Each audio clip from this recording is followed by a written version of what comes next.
రైతులకు కాంగ్రెస్ పార్టీ, రైతులకు కాంగ్రెస్ ప్రభుత్వం.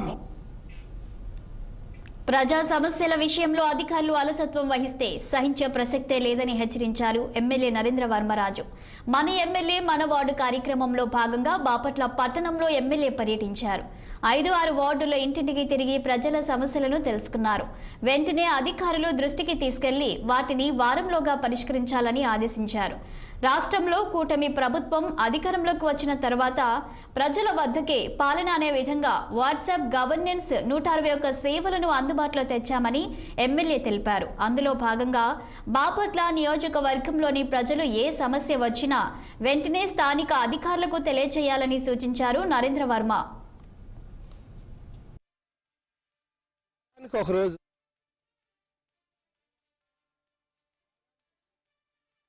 వారానికి ఒక రోజు మన వార్డు మన ఎమ్మెల్యే, వారంలో 2వ రోజు మన ఊరు మన ఎమ్మెల్యే అంటూ ఒక కార్యక్రమం పెట్టుకుని ఈ రోజు నుంచి ప్రజా సమస్యల మీద ఒక మంచి ప్రభుత్వం ఎలా పనిచేస్తుందనే విషయంలో చిన్న చిన్న సమస్యలు లోకల్లో చాలా పెద్దగా ఉంటే అన్నీ తీర్చే విధంగా మేము ముందుకు వెళ్తున్నాం.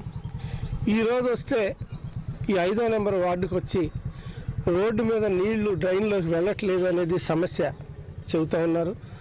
దానికి పరిష్కారం కూడా రోడ్డు పక్కన డ్రైన్కి మధ్య మట్టి రోడ్డు లెవెల్ కన్నా మట్టి ఎక్కువ ఉన్నందువలన, డ్రైన్ లెవెల్ కన్నా మట్టి ఎక్కువ ఉన్నందువలన ఆ లేగిరి మట్టిని రోడ్ లెవెల్లో ఒక 1 ఇంచ్ కిందగా ఆ మట్టిని తీపిచ్చి రేపు రాబోయే వర్షాకాలం నాటికి రోడ్ల మీద నీళ్లు నిలవకుండా ఉండాలని మేము నిర్ణయించుకున్నాం. దాని ప్రకారం ఇప్పుడు ఈ వార్డు చూసి వెళ్తే సికింద్రాబాద్ రైల్వే పోలీస్ స్టేషన్ పరిధిలో దారుణం